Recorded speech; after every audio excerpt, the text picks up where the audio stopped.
Good morning, everyone, or good afternoon. I guess good evening, wherever you are in your day. Um, Good day. Today, I wanted to talk about the stuff kids are learning in school. So, this video is for all the parents who have kids in elementary school and are not too sure what's going on in the classrooms.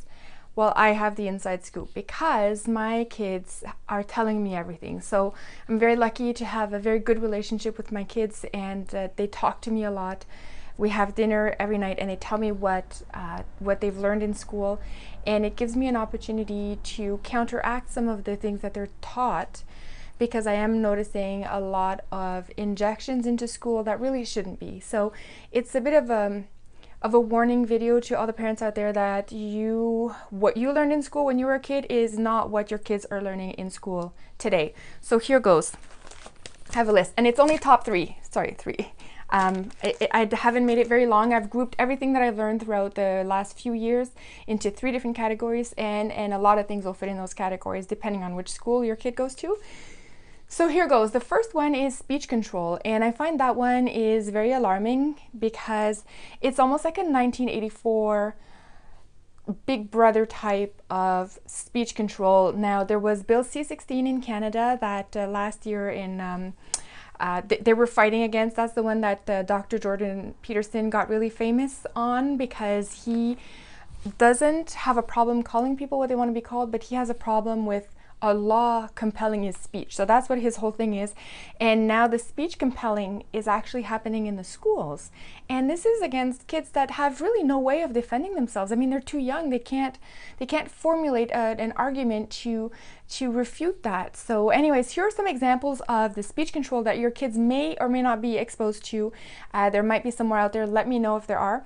But the one way is jokes. So my kids have been told that within their group of friends, they cannot say jokes anymore. And the reason is that there could be somebody outside of the group who hears the joke but doesn't understand it because it was an inside joke for the friends. So because of that, nobody can say jokes. Now, can you imagine, like, school as a kid already sucks a lot, especially if you're a boy, and my kids are all boys. So it really sucks to go to school and be a boy. Now, they're taking away, like, literally the only things that make it bearable for boys to be in school, which is to be able to hang out with their friends and to play around and have these jokes. So they've already taken so many of the physical activity away.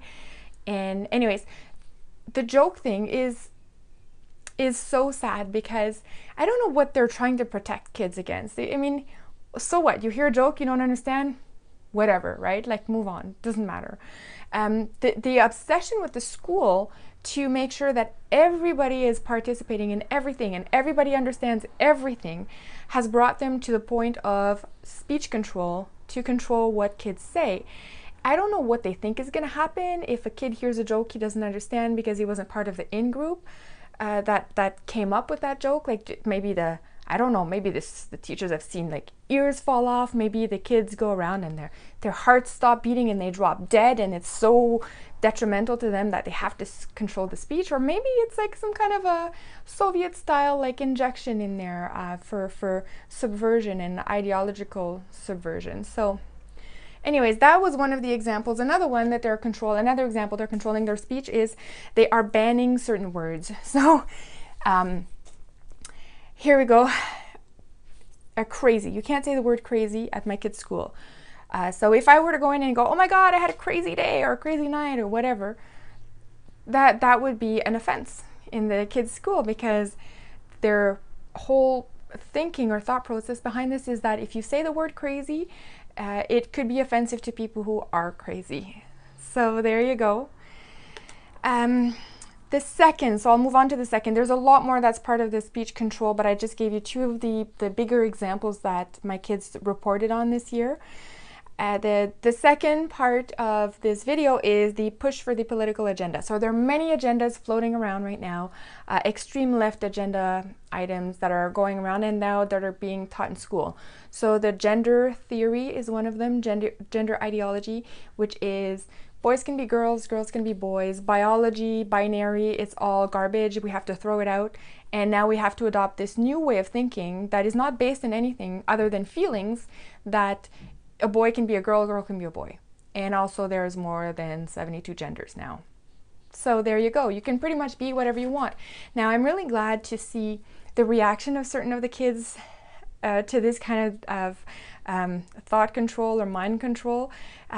One of the kids in my son's class actually said, "Oh, well, today I identify as a washing machine," and she's been going around that way, spinning and just saying, "This is why I identify." And it kind of like cornered the teacher, because the teacher said, "Are you making fun of me?"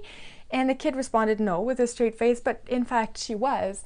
So it's quite funny now that they're taking offense to kids actually taking to their ideology. So it's like you can't win with leftists. So we may as well fight it at the scientific level. I tell my kids there's two genders. You can't swap. And even if you could, it's not, kids in school is not the place to teach them that. This is the gender ideology. It affects such a small minority of our population that it should never be injected into school as an ideology and taught to kids. So there we go. The other political agendas that are part of this is a lot of socialism. So you think that sciences are safe? No, we've seen with gender identity that even the sciences, biology is not safe anymore. But even math now, so they are taught socialist math. So one of the math problems my kid had was if Samantha and Gerald or whatever, I'm making up names here, but if these 5 people pool their allowance together, so they all get different allowance money, different amounts, and they all pool it together, and then they would divide it equally between all 5 of them so that everybody can end up equal. So that's not the math that I used to learn in school. This is ideological math. It's crazy. And you know what? It's really interesting because I've been studying a lot of the Soviet-style subversion. So how Soviets were able to indoctrinate the entire populations of not only Russia but Eastern Europe. And it's absolutely crazy how they did it. And this is the way they were doing it. I've studied a couple defectors that have come to America and have actually, they've put out books and they've had lectures on how they used to do it as Soviet officers. So the one guy, his name is Yuri Maltsev, he is a defector. He used to work for Gorbachev, and he's here in America telling us this is how we used to do it. There's another Yuri, his name is Yuri Bezmenov, and his videos seem pretty old, like 1970s, and he was old then, so I'm guessing he probably is dead by now, but he left like such a gift to the world by exposing how they did things. So he's the one that explained the whole ideological subversion idea and how it takes 15 to 20 years to demoralize a population, and they do it by confusing them, by blurring the lines of old things that used to be clear. They blur the lines, they attack the church, they attack the schools, they make sure that they take over the schools to give the ideology. They also used to drive a wedge between the kids and their family so that the kids could report back on their parents if their parents didn't agree with the ideology they were taught in school. And I'm afraid this is where we're at in Canada right now. So we're not yet at the stage of reporting. The kids aren't telling on us, if you want, but we are definitely at the stage where the school is basically subverting your kids, and you have to pay attention. You have to look at what they're listening to, what they're reading, what their teachers are saying to them, because it's so important. It could easily bring us down a path of a socialist state, and we know every single socialist state, I think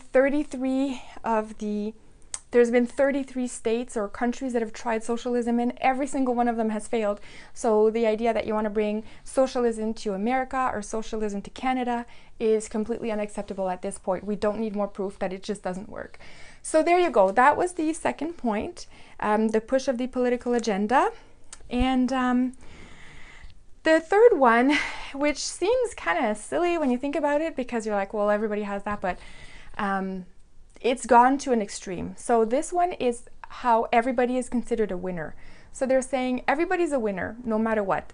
It used to be you go to sports and you don't participate, you sit on the bench, and then you get a medal just the same way as the guy who scored all the goals. So that was like Little League soccer in where I live.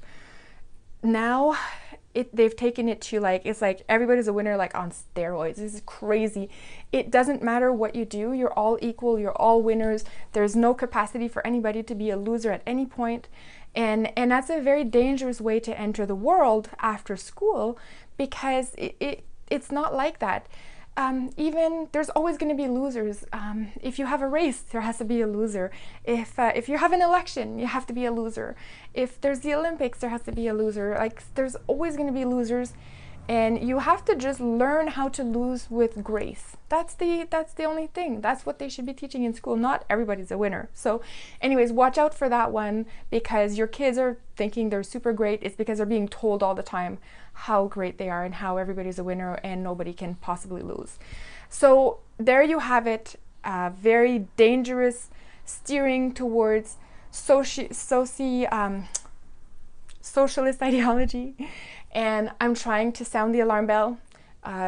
We're heading towards the iceberg, and I don't want us to hit it. So let me know your thoughts, and if you've seen anything like that in your schools for your kids. And I hope everybody has a great rest of the day.